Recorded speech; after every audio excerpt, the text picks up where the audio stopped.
नमस्कार, आशा करती हूँ आप सब अच्छे होंगे। मैं शिवानी शर्मा आप सभी के सामने स्वामी विवेकानंद जी से जुड़ा एक किस्सा लेकर आई हूँ जो स्वामी विवेकानंद अपने शिष्यों को अक्सर सुनाते थे। आज मैं वो आप सबके लिए लेकर आई हूँ जिससे उसे आप अपनी जिंदगी में सीखें उससे और आगे बढ़ें। तो बात कुछ उस टाइम की है जब स्वामी विवेकानंद एक बार काशी में थे। वहां वो एक गली से जा रहे थे अकेले, तो एक बंदरों का झुंड उनके पीछे लग गया।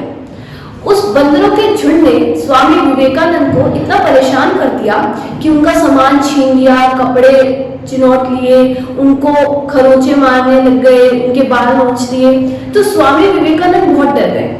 तो आवाज सुनकर पास ही के एक घर से एक आदमी निकला और उन्होंने स्वामी जी को कहा कि अरे स्वामी जी, इनसे डरिए मत, इनके सामने ना आप मुक्का बनकर खड़े हो जाइए, देखिए कैसे भागते हैं। तो पहले तो स्वामी विवेकानंद जी को लगा कि इतने सारे बंदर मेरे एक मुक्के से थोड़े ना डरेंगे, पर फिर उन्होंने उसकी बात मान ली क्योंकि उनके पास कुछ ऑप्शन भी नहीं बचा था। तो उन्होंने मुक्का ताना और उनकी तरफ आगे बढ़े। तो स्वामी जी को देखकर सभी बंदर डर गए और भाग गए, स्वामी जी का सामान भी छोड़ गए। तो उस दिन से स्वामी विवेकानंद जी ने सीखा कि हम मुसीबतों का जितना डटकर सामना करते हैं, मुसीबतें उतनी जल्दी हमारी जिंदगी से भाग जाती हैं। मुसीबतें हमें जब तक डराती हैं जब तक हम उनसे डरते हैं। स्वामी विवेकानंद वो इंसान थे जिन्होंने शिकागो, जो नॉर्थ अमेरिका में एक शहर है, वहां पर 1893 में धर्म सम्मेलन हो रहा था और उन्होंने हमारे इंडिया को रिप्रेजेंट किया था।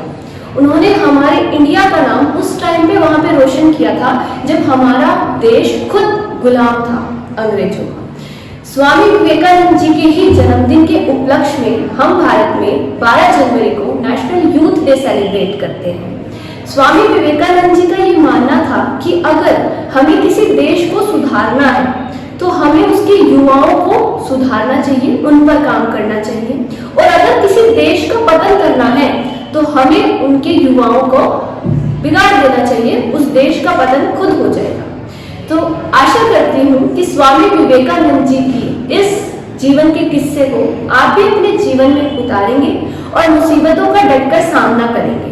किसी भी हार्ड टॉपिक से डरेंगे नहीं, किसी भी टॉपिक को ये सोचकर नहीं छोड़ देंगे कि ये मुश्किल है, मुझसे नहीं होगा।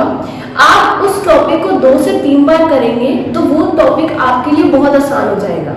आप एक स्टूडेंट हैं और स्टूडेंट लाइफ में सबसे जरूरी इस टाइम पे यही है।